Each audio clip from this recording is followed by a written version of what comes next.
दोस्तों नमस्कार। मैं कंचन्स कॉमर्स अपना पहला वीडियो अपने गुरु के दिए उपदेश के साथ प्रस्तुत कर रही हूँ। तो सुनिए क्या कहते हैं गुरु। गुरु कहते हैं, इस दुनिया की कोई ताकत हमारे कर्मों को मिटा नहीं सकती। हमें खुद ही अपने कर्मों का फल भोगना पड़ता है। अगर बेटा कोई अपराध करता है तो क्या बेटे के बजाय बाप को सजा देकर कैद खाने में डाला जाता है? बाप अपने बेटे को चाहे कितना ही प्रेम करता हो, बेटे की हालत देखकर चाहे उसे कितना ही दुख हो, बेटे की बेबसी और लाचारी को चाहे वह कितना ही महसूस करे और बेटे को बचाने की कोशिश में कोई भी वकील कर ले, लेकिन सजा तो आखिर बेटे को ही भोगनी पड़ती है। दोनों के अपने अपने कर्म हैं जो एक दूसरे के साथ बड़ी बारीकी से जुड़े हुए हैं। बेटा सजा की तकलीफ भुगतता है जबकि बाप को मानसिक पीड़ा झेलनी पड़ती है। दोनों अलग अलग ढंग से कर्मों का भुगतान करते हैं, लेकिन दोनों को अपना अपना कर्ज चुकाना है।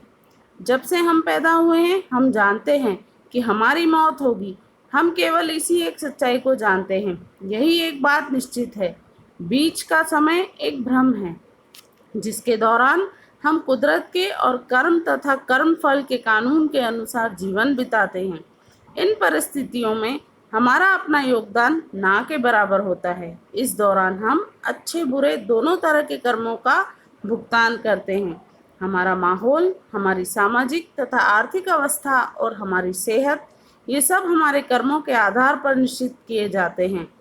किसी परिवार में अगर 5 बच्चे हैं तो उनमें से हर किसी के अपने अपने कर्म हैं। उनके एक ही माता पिता हैं और उनका पालन पोषण एक जैसा होता है। उन्हें एक जैसी शिक्षा दी जाती है।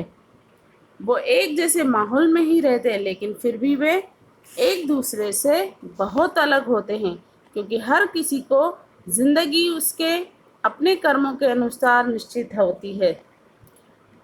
आओ इन पांचों बच्चों की तुलना हाथ की 5 उंगलियों से करते हैं। वे एक ही परिवार में हैं, लेकिन एक समान नहीं हैं।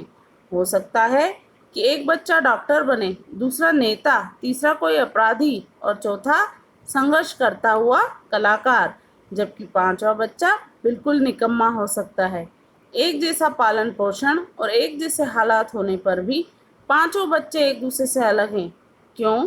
क्योंकि हर एक के कर्म उसकी अपनी करनी का नतीजा है। ये कुदरत का कानून है। यही नियम पूरी सृष्टि पर लागू होता है। न कोई किसी से के कर्म ले सकता है, न दे सकता है।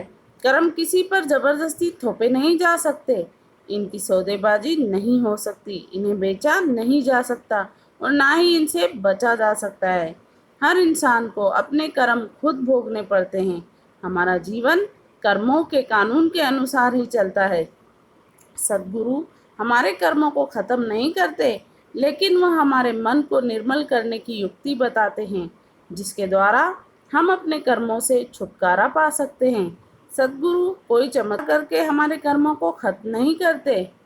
इसके बजाय वह हमें तरीका बताते हैं जिससे हम अपने मन को तैयार करते हैं, ताकि हम अपने प्रारब्ध को स्वीकार करते हुए सही नज़रिया बनाए रखें और अपने कर्मों का भुगतान करते वक्त संतुलन बनाए रखें। सद्गुरु का कार्य हमारे कर्मों को मिटाना नहीं है, बल्कि हमारे मन को निर्मल करना है। हमें जागरूक करना है ताकि हमारे कर्म हमारे ऊपर हावी न हो। तो दोस्तों मिलते हैं अगले वीडियो में अकाउंट्स के साथ। नमस्कार।